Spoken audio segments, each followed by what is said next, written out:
personally never thought that I would live to see freedom. I never dreamt of coming back home.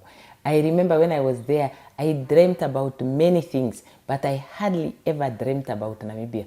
And even if I dream about Namibia, it would be in a context of a war. I am at home and there was the South African Defense Force or something like that. It was never I was in an independent Namibia. But although I never really thought I would ever come back here alive, I was determined to contribute my part to bringing independence to Namibia. So we were inspired to sacrifice for Namibia. We were prepared to endure difficult situations.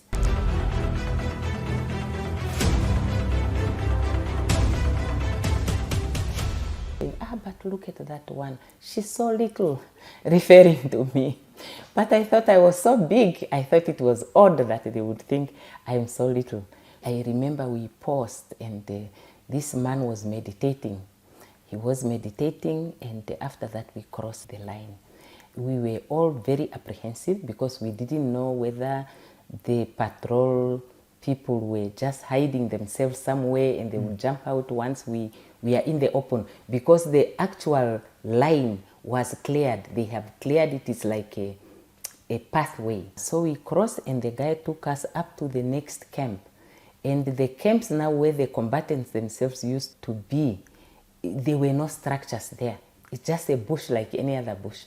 So we just went there and somebody whistled the traditional way. And then all of a sudden people were coming from, out of the bush. They were plant fighters. This guy delivered us to them. And what he was the went name away. of that guy? Unfortunately, I can't remember the name at all.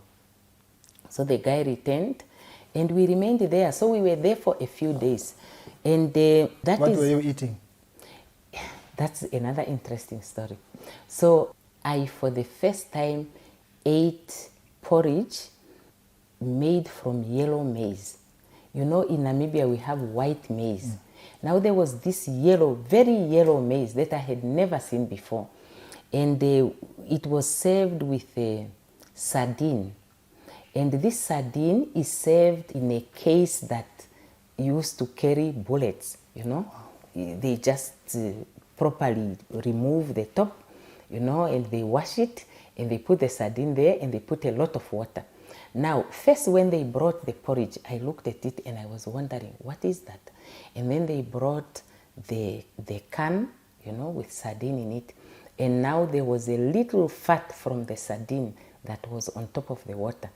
I thought that white thing was omo or surf, powder.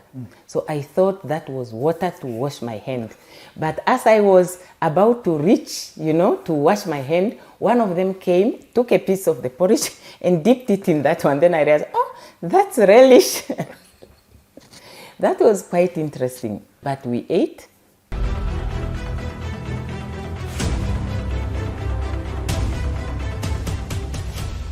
So I finished and I returned to Angola, back in the camp where I did my first year of secondary school in Kwanza.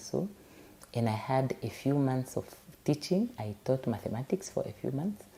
And then I was sent to Lubango to undergo military training.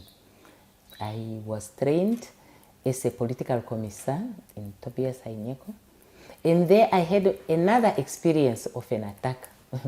And that was very interesting because it happened when we were finishing our program. I think it is a meeting, a parade. They are called parades.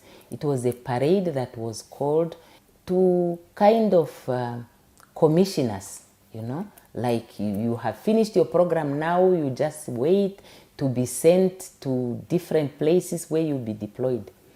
And as we were there, and it was a big open place, there were these planes that approached. We all thought they belonged to the FAPLA, the Defense Force of Angola, or maybe the Cubans, maybe on training or something like that, only to find their South African jet fighters. They passed and they turned around and started bombing. So they bombed and we dispersed. they went back. They didn't bomb for a long time that day. They went back. And then I think because they were responded to, because when they bombed, our people fired back at them. I think they then confirmed, okay, here we are on target. These people are here. So we can come back now the next day better prepared and do a better job. I think that's what they thought. So the next day they came early in the morning, around 6 o'clock. Wow. But when they came, it seems we were also more prepared. SWAPO was prepared, the Angolans were prepared, the Cubans were prepared. They came with more planes. They were fired at from every direction. It was incredible. I had never seen anything like that. And that thing went on for what seemed like 30 minutes of uninterrupted fire in the sky from every direction. And we heard that those who made it to return to Namibia came here to say there was a bullet coming from every bush in Lubango.